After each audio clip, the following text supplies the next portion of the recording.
everyone, welcome back to the channel. Today I've got the pre-race roundup for the Singapore Grand Prix in 2022. And this week, I've only got a couple of bits of news because not much has happened, but the stuff that has happened is somewhat significant. Well, we now have only 3 seats remaining for next year. Because Zhou Guanyu has confirmed he will be staying with Alfa Romeo Sauber next year in that team's final season under its current branding. At which point, from 2024, they'll move over to just Sauber. And then, reportedly, in 2026, Audi. Whether he'll be there for that long remains to be seen. But next year, Zhou Guanyu is staying with Alfa Romeo, which means their lineup will stay the same. But that does still leave 3 seats unknown. That second Williams seat, formerly occupied by Nicholas Latifi. The second Alpine, formerly occupied by Fernando Alonso. And that second AlphaTauri, still occupied by Pierre Gasly, but we don't actually know if that's going to be the case next year. So, yeah, still 3 seats remaining, and we don't quite know what's happening with any of them. There are like 7 names being tossed around for each of them. And 7 doesn't go into 3 individual seats. So we're going to have to wait and see. Hopefully for not too much longer, because, oh my god, the suspense is killing me. But there is something else that I thought was quite cool. There was a video released when the drivers started to arrive in Singapore. And I think it was Mick Schumacher walking through the pit lane.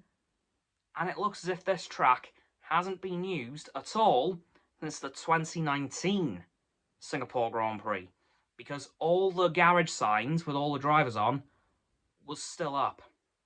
So you had Lewis and Valtteri at Mercedes, Kimi and Seb and Charles Leclerc at Ferrari, Racing Point with Perez and Lance Stroll, Renault with Ricciardo and Hülkenberg.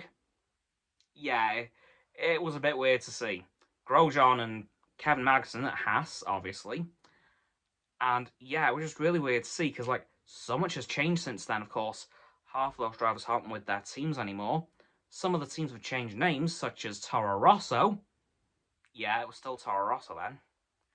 And, oh yeah, something else major has changed since then. Can't think what.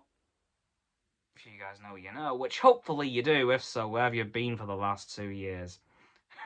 Anyway, guys, that's going to do it for this very short pre-race roundup for the 2022 Singapore Grand Prix, where Max Verstappen could still be the world champion. Oh, there's a couple of other things. Sky Sports F1 have released a flowchart on how he can do it this weekend. I'll leave their Instagram in the description. And McLaren have got a new livery for the Singapore and Japan Grand Prix, which I'll also leave their Instagram in the description. So that's going to do it for this video. So please, like this video, sub to my Roxanne's and Frost's channels, their links in the description as always. My sub button, down there, yeah, the big red one, unless you've already subbed, then it is grey. Thank you for that, by the way. And once you've done that, please don't forget to click all 3 of our bell icons to get all 3 sets of our notifications. Comment as well, because why not? Let me know who you think's going to win this weekend. And if you think Max Verstappen will win the championship, who knows? Once you've done that too, please follow me on all my socials. There'll be in the link tree in the description. Should be going live on stereo this Sunday. Will confirm tomorrow. Once you've done that too, please check out Roxanne's website as well. And Frost's Instagram, they'll be below my link tree. And lastly, please share this video with all of your friends so they can join the infinite loop of liking, subscribing, commenting, following, and sharing, and around and around and around that loop. And I'll see you guys tomorrow with another video. Goodbye!